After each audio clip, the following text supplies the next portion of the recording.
Hey friends, Dylan Bates here, your Final Cut bro. Today we have an incredibly in-depth tutorial looking at how to utilize the magnetic timeline within Final Cut Pro to its maximum potential.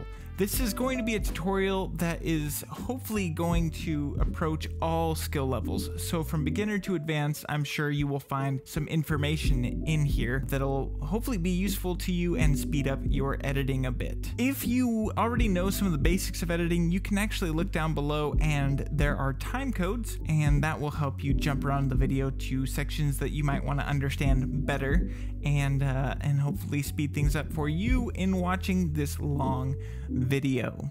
The format for this video will be that I will start off in the main timeline section and show you some basic features for navigating that, and then I am going to go from left to right with all of these tools here and just show you how to use each function. So with all that being said, let's get started.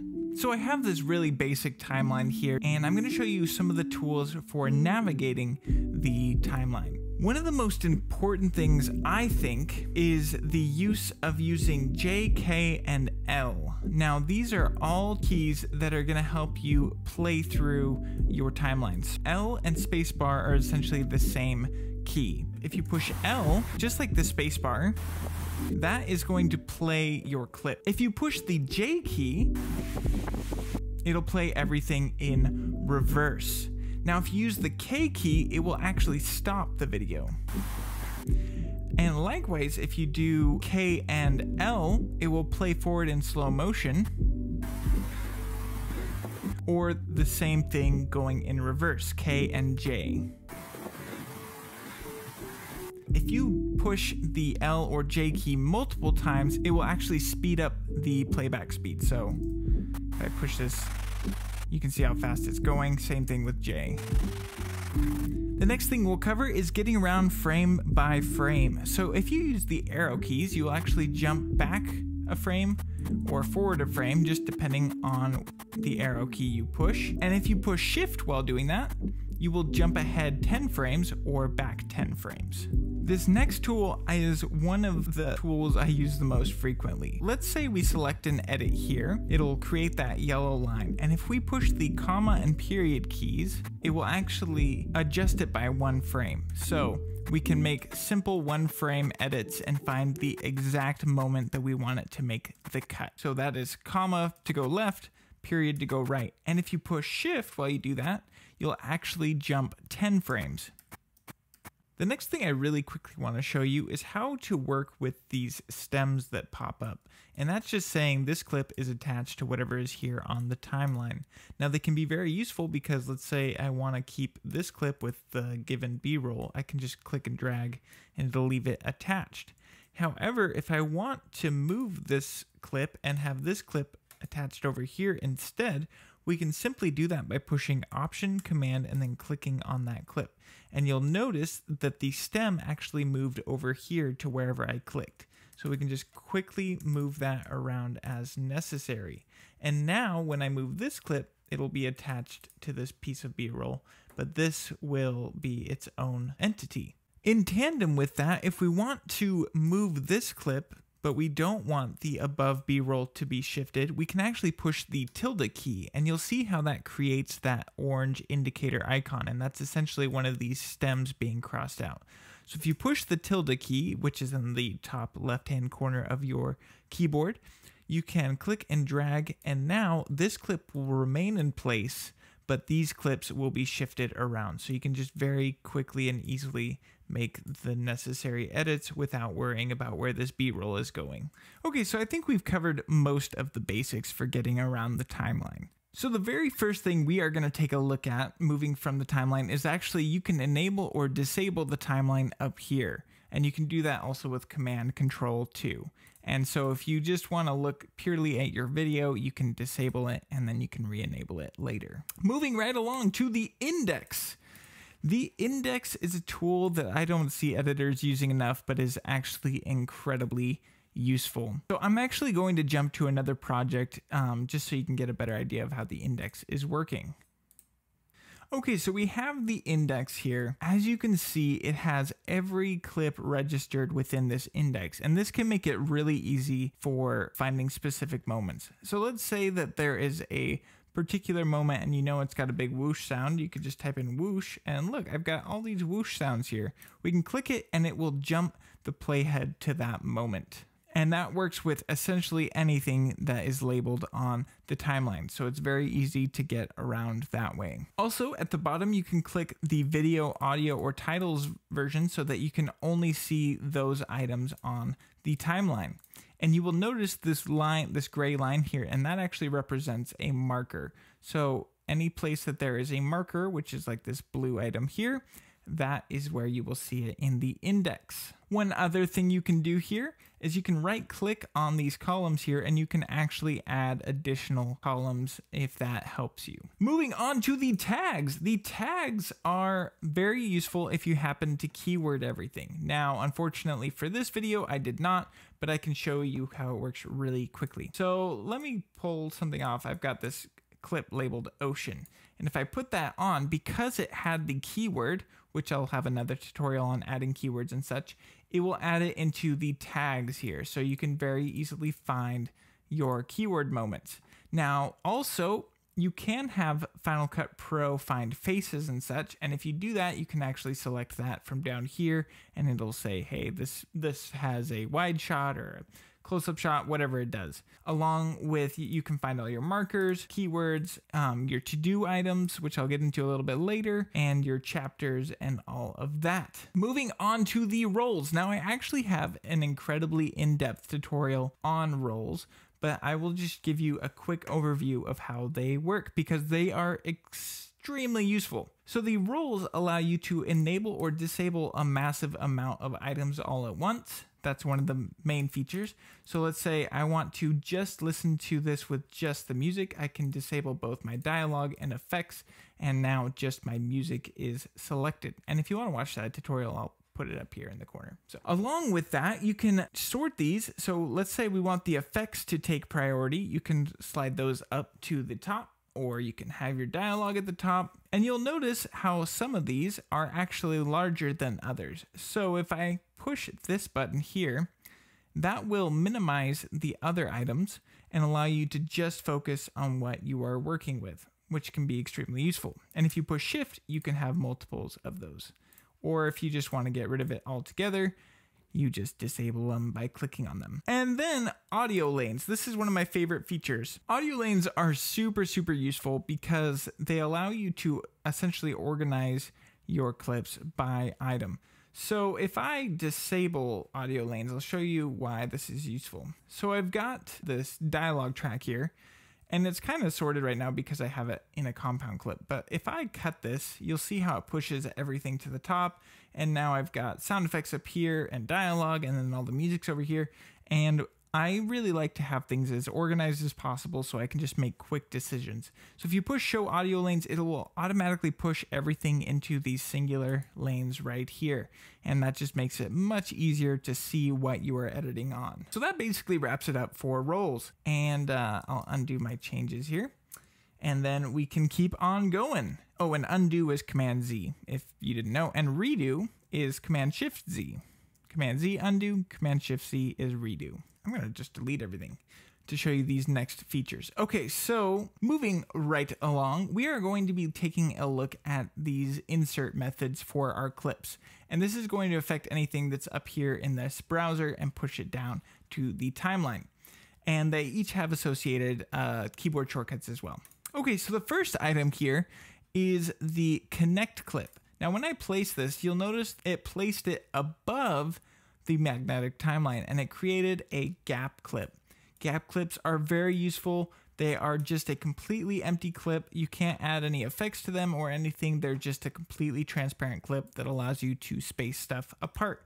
So if I want to drag that there, I can, and nothing else will be affected. You can actually insert a gap clip with Option W, or if you want to not use keyboard shortcuts, you can come up to Edit and you can go down to Insert Generator, Gap, and that will create a gap clip for you. I'm going to place this on the timeline just by clicking and dragging it down there. The next item is the insert item, and that is found with W. So this one's Q, this is W. Now if I do W, I select this drone shot here, and watch where the playhead is if I click this insert button. Essentially what this has done, it has created a cut, and then it has taken the clip, put it in between the two items, and push this clip to the right side. E, or Append Clip, this will place whatever clip you have selected at the very end. So I have this shot of my wife at the beach, and if I push E, or if I click this button, it will place the clip at the very end of the timeline in the magnetic portion, which is the gray, dark gray section here. So that's super useful. Let's say I just have like a ton of stuff I need to get out on the timeline. I select this E, boom. And suddenly I've got 5 extra clips on the timeline very easily. The last item here is the Overwrite Clip. So let's say that I have this clip of my wife walking, and I just want to not push it to the side, but actually overwrite the item. If you push D, or you can click this button here, that will overwrite the clip on the timeline. Another super useful feature of this is this down arrow. If you click that, you can actually select video only or audio only, and you can also achieve that with Shift 1, 2, or 3. And this will make it so rather than having an audio element, if I put this on the timeline, you'll notice that there is no audio now. And that is very useful for when you have a ton of B-roll and you don't want any of the audio on your timeline, or if you want just the audio from a clip, we can push Shift 3, or we can click this down arrow. And then if I push D again, now this has just added the audio. Now it should be noted that when we have just the audio, video, or whatever selected, this is going to apply to all of these. So if I push Q, you'll see how it added the audio on the outside of the timeline, or W, it'll insert it. So it works for all of these, and that is a very, very useful little feature to have. And it's also good to know how to disable it if you accidentally do enable it. Okay, so we've got all of those items off of our agenda. Let's keep moving on to the tools, and the tools are so powerful. The first tool is the select tool, and this works just like any other program. You can click and drag your clips around, and it's very easy. And if you want to take a clip off of the timeline at the end, you can actually do that. You can click and drag above the timeline, and that will create a gap clip automatically for you. The trim tool is actually one of the features that surprisingly I managed to use the most. I don't know how, but the trim tool, that is accessed with T, or you can just select it from this menu. So if I use the trim tool, you can see how I can select that edit. Now we have a few features. Just like at the beginning, if we use comma and period, we can shift this edit by singular frames, which is very useful for precision editing. You can also push shift and do the same thing. Also, with the trim tool, we can click and drag, and you will see how it gives you a preview up there in the viewer. Another amazing feature of the trim tool is I can click anywhere on a selected clip, and if I drag it, it will shift the first frame and the last frame so that you can see exactly where it's starting and exactly where it is ending.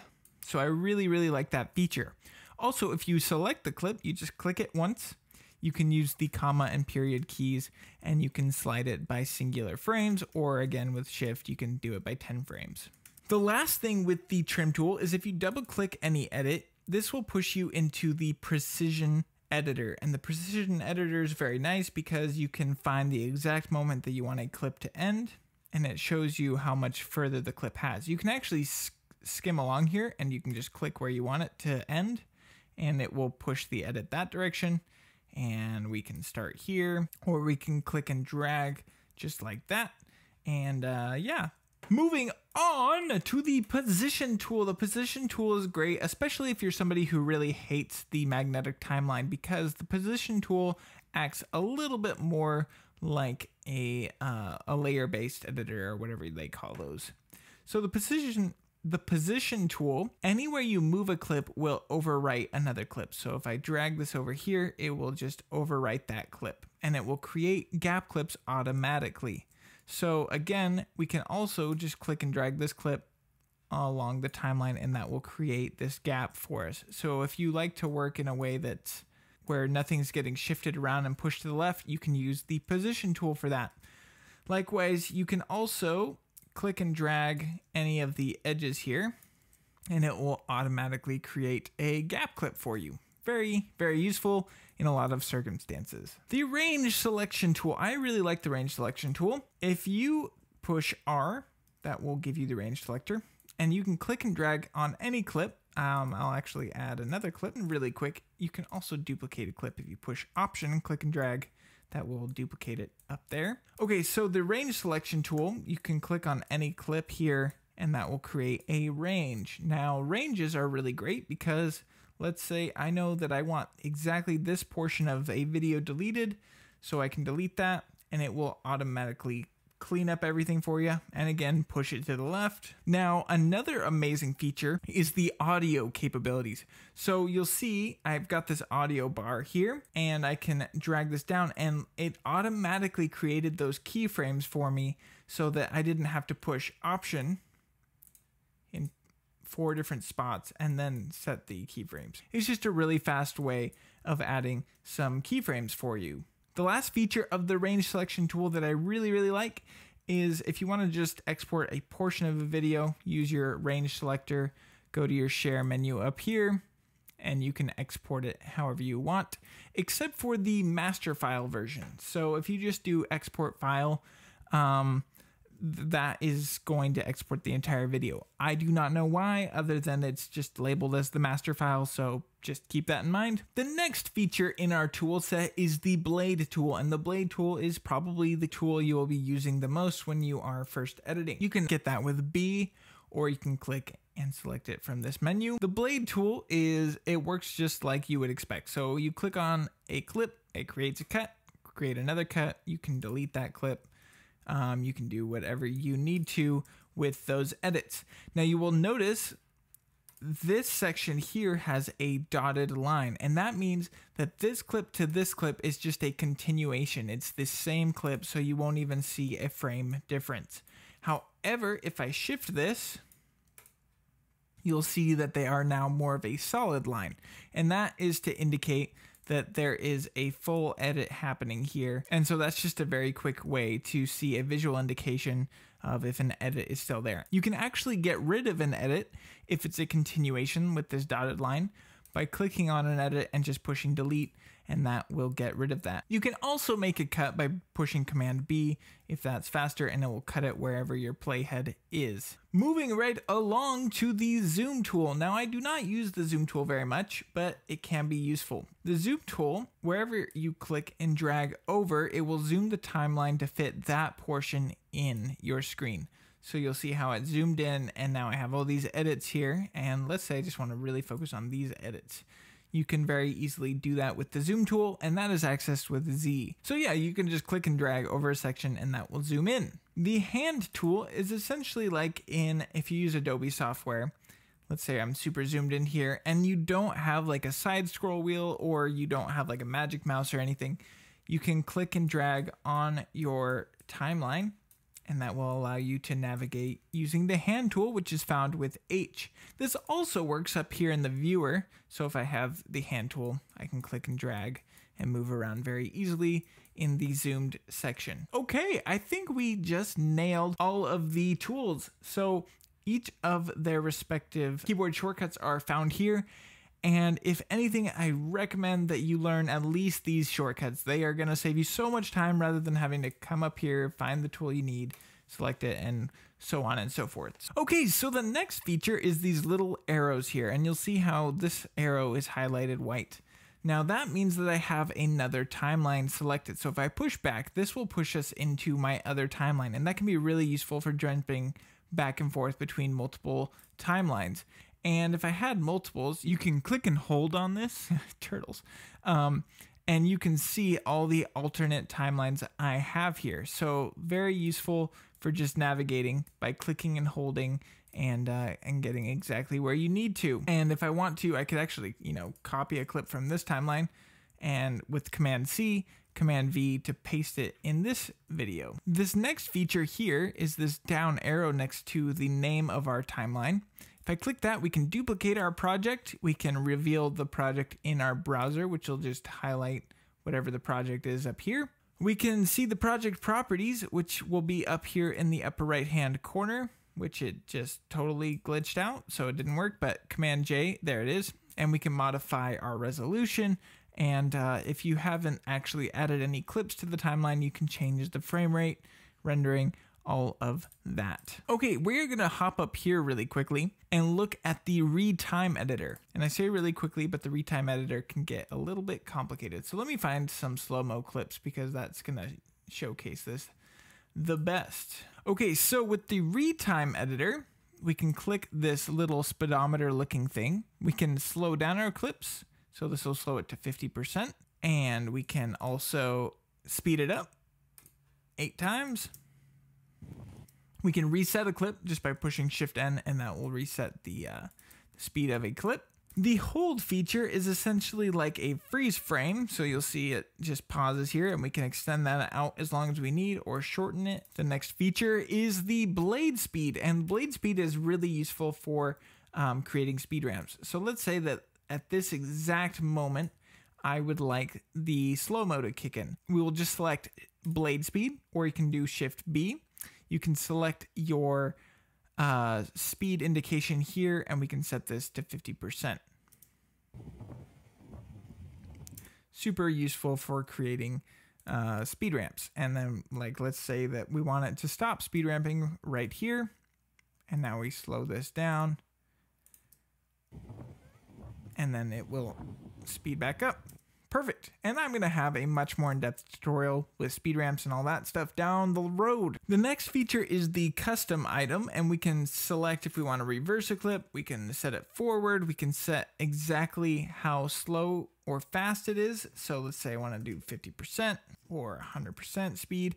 Now you'll notice that this ripple box is unchecked. If we check that and then I do 50%, this will actually extend the clip out as long as it would be slowed at 50%. So it's double the length that it was originally. Or if we set this to 100 and then I set uncheck ripple and we'll do 25, you'll notice it's the exact same length. That is super useful if you have an exact amount of time that you have a slow-mo clip that you need.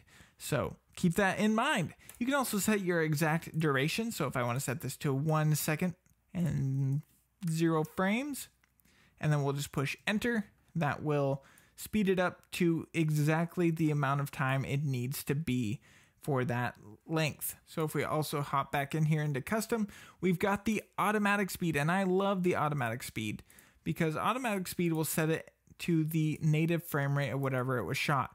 So I actually shot this at 120 frames per second, and we are on a 24p timeline, so this will set it to 20%.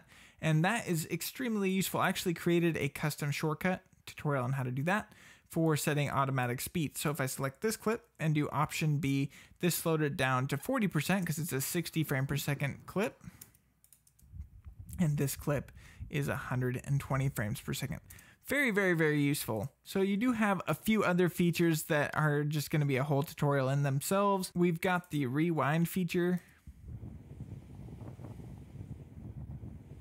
which can be useful for doing little back and forth clips and whatnot. So that's up to you to kind of mess with those. This jump cut at markers is really cool, but can get a little bit complicated. So another tutorial coming for that one.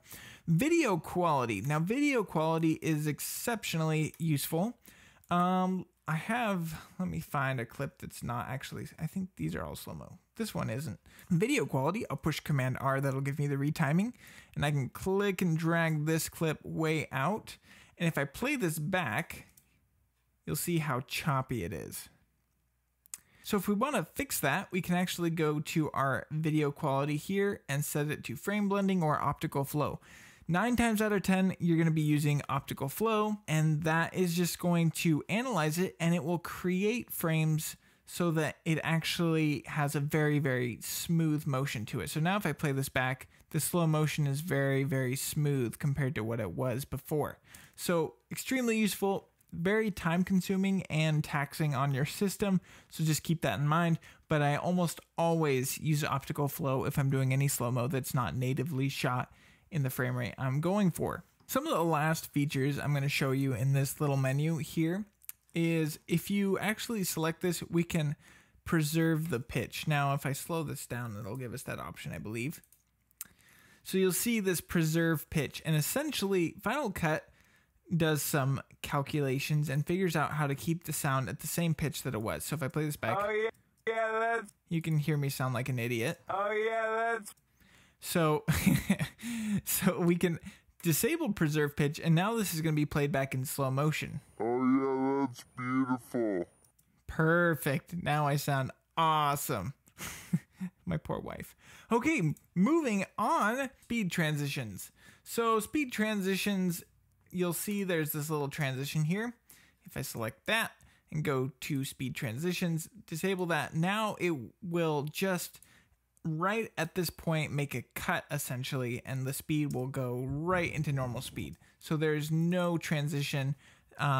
So typically you're going to want to leave this enabled, but it is there. So you'll see how it does that slow ramp into the normal speed. Anyway, I think that covers all of the Retime editor stuff. There's a lot in there, but hopefully that can get you started on making some really cool slow motion videos. Let's move on over here to the timecode. The timecode is cool. You can actually click on it, and if you say, I want to be right at the 10-second mark, you can push enter, and now this will jump the playhead to exactly 10 seconds. So that's super useful if you are working with a client and they're like, hey, at this exact moment at 10:22 on the frames, this person threw up and we want to get rid of that in our shot. So you can just click on the timecode, type in your time codes exactly, and find exactly what they're talking about. You can also do that with Ctrl P and do that same thing. So 14 seconds.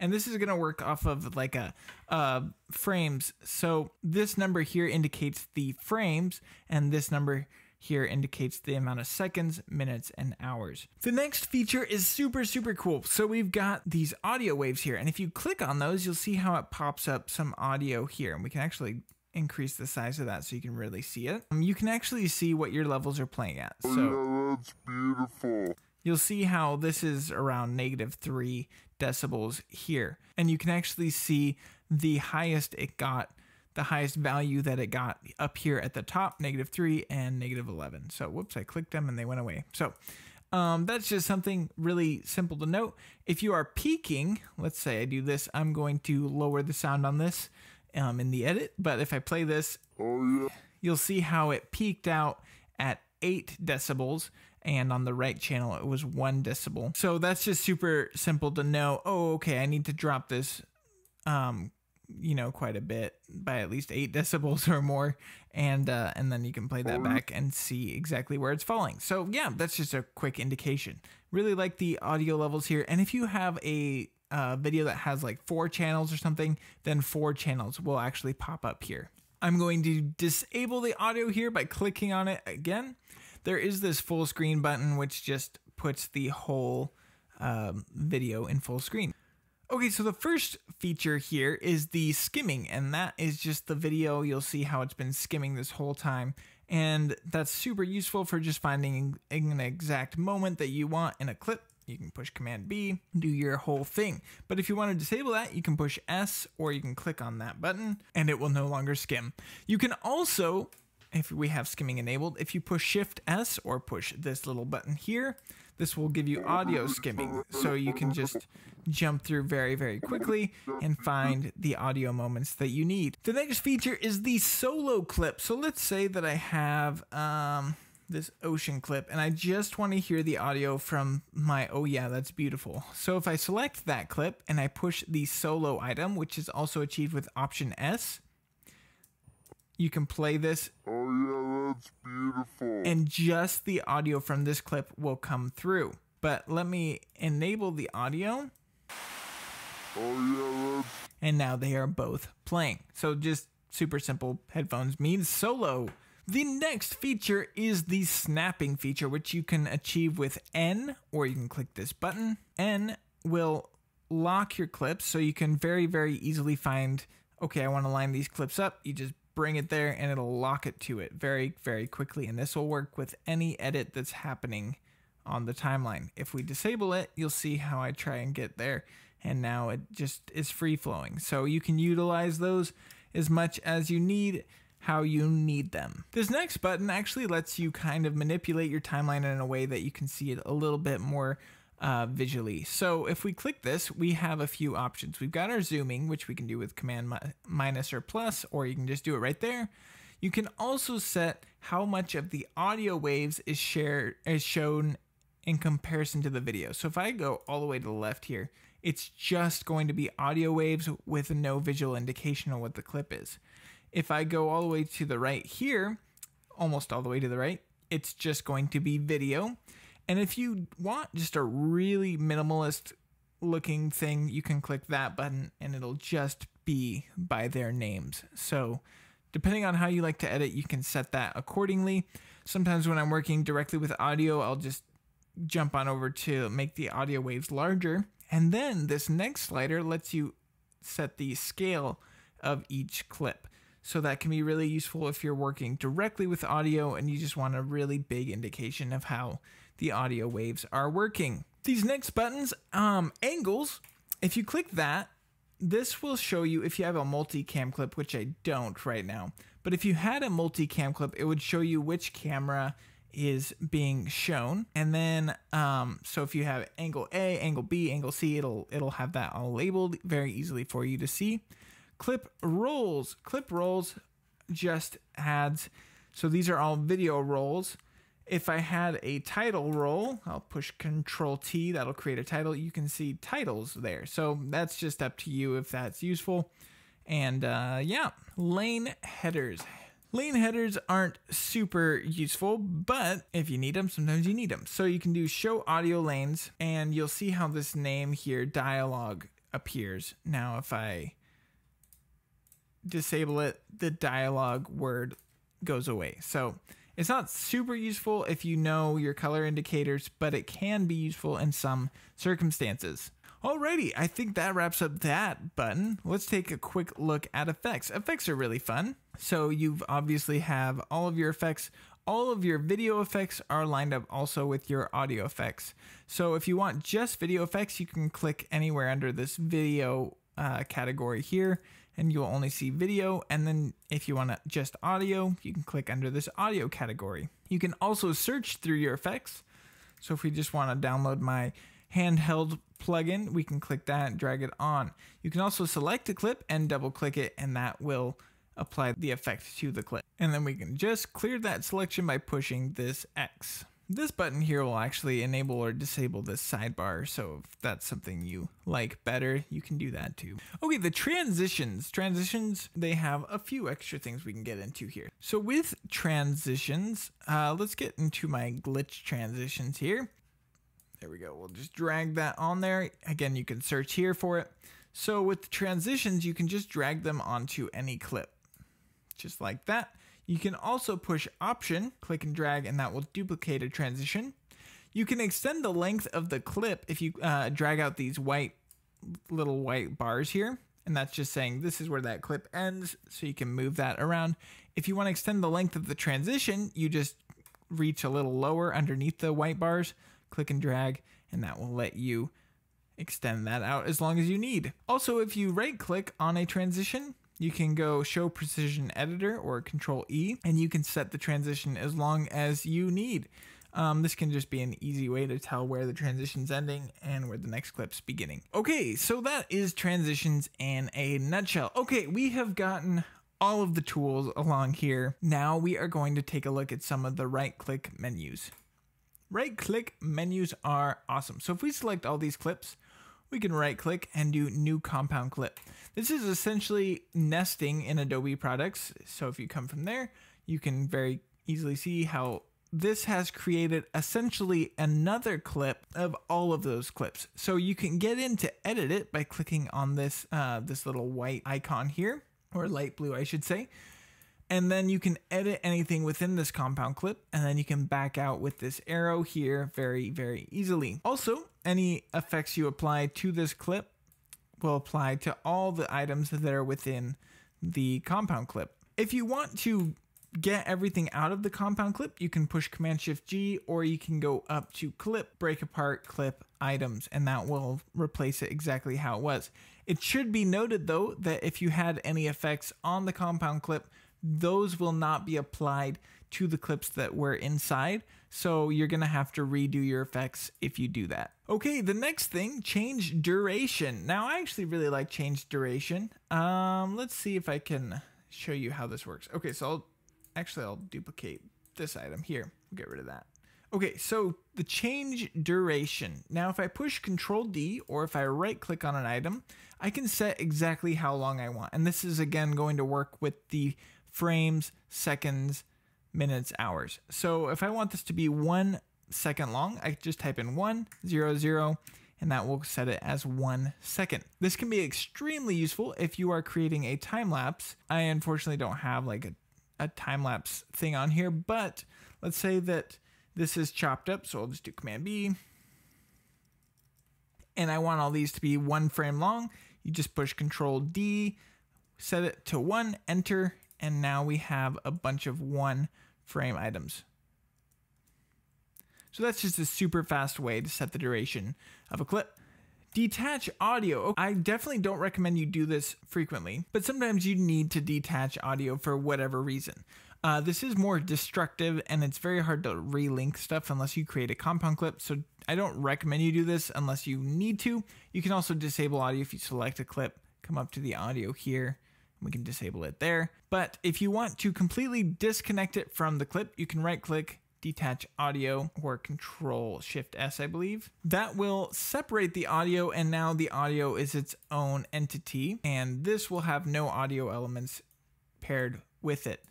But there are better ways if you say want this audio to be playing underneath another clip. There are much better ways to do that. So let's go ahead and undo that with Command-Z, Command-Shift-Z, there we go, to redo. Renaming clip is exactly what it sounds like. It'll rename it here on the timeline, but not up here in the viewer. So wife is bae. So this will rename it in the timeline, but it will not rename it in the browser. If you want to rename it in the browser, you have to rename it up here before you drag it to the timeline. Disable. Now I use this all the time. V will disable a clip. So it's just a very quick way. If you need to hide something, you can select it, push V, or you can right click to disable. Audio roles. I have an entire tutorial on audio and video roles, actually mostly audio roles. So I'm just going to link you to that and you can watch that. Video roles, you can assign, let's say if this was a title, you could assign it as a video role. And if I disabled video roles, now this clip would be disabled. So just like audio roles, just slightly different. Expand audio. This is what I would do before detaching audio, if you can. So if we expand it, we'll right click, expand audio, and we drag this out, you'll see how I can actually have this audio continue on after this clip has been cut up here. And let's say if I expand these two and I push T, I can actually make a J or L cut very easily just by sliding these very quickly. Just like that, Control S. Now, you would think that this would just push that clip aside. So if I push Control S, you can actually see how it hides what the audio is doing, and it just makes your timeline very clean to work with. Expand audio components. Let me create something that showcases this very quickly. So we'll just duplicate that. We'll set the audio roles on this to music. Set these as a compound clip. Okay, so within this compound clip, we have two different audio types. We have our music and our video. Now, if I right click on this clip and expand audio components, now we can see the music side of the audio and the video side. This is very helpful if you have multi-tracked audio. So you can select any of these clips, push V, that'll disable it. You can set the volume independently. Super useful in some cases. We will just collapse those. Video animation. I love video animation. Okay, so if we go to our video animator up here, we are just going to do a simple scale on this. So the scale is happening, but let's say, oh, I don't like where the scale ends. I want it to end at the very end of the clip. So we can right click, show video animation, And now you can see these little keyframes happening here. So we can slide these around very, very easily for a really fast animation, or if we want it over the entirety of the clip, you can totally do that. Now, another feature you can do, let's say that we have our scale here, but we also have a rotation happening. So we'll just push that and it rotates by 8 degrees. Okay, so now we have this rotation happening, but all we see are these white indicators and we don't know what is what. So you can click this little down arrow and change it to rotation, and now you can adjust these points. The others are blacked out, so you can't actually do anything with them. And that just makes it very easy to know what you are moving in the animation factor. So you could also change like the X scale, and now we can make it stretch out really crazily. And you can just go crazy with your animation. So that's just something to note. The same thing happens with the audio animation. If you had like a reverb effect or something animate on, you could do the same stuff that we did with the video animation. Lift from storyline. So let's say that you want this clip to not be in the primary storyline where it's just constantly getting pushed to the left. You can right click, lift from storyline, or Control Option up, and that'll push it up. And now it's its own thing. And it should be noted that'll create a gap clip automatically, which is very useful. Now, what you can also do is, let's say you want these clips on the primary storyline, both of these. You can right click and overwrite to primary storyline, and those will automatically be pushed down. Also, you should see that the audio that was happening here is expanded out. So, so this can be super useful if you have like a full interview and you really want all of your clips down on the timeline, but you have all the B-roll and all that stuff. You can actually just right click, overwrite to primary storyline. Suddenly your video is only one single layer, and it's just a lot cleaner to work with, and all your interview clips would maintain their audio throughout. So that's just a really fast way to clean up your timeline. Reveal in browser. Revealing in browser is just what it sounds like. So let's say I select this clip. So if I push Shift F, this will show me in the browser up here that this is that selected portion. The last thing on here I want to show you is going to be markers. So markers are very handy, especially if you have a client who had like a lot of edits they want to change, or if you have stuff you want to get to but you don't want to forget it.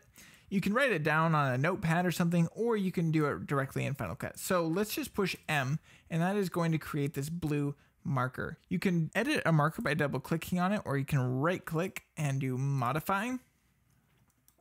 And we'll just call this epic shot portion or something like that. And then let's say I have a to-do item. We can push M, right click it, and set as a to-do item. That'll change it to orange. And then we can say color grade this section. And then over here, let's say that we're creating a DVD. If I push M, if we push M again, that will give us this little modifier box. We can set this as a chapter point.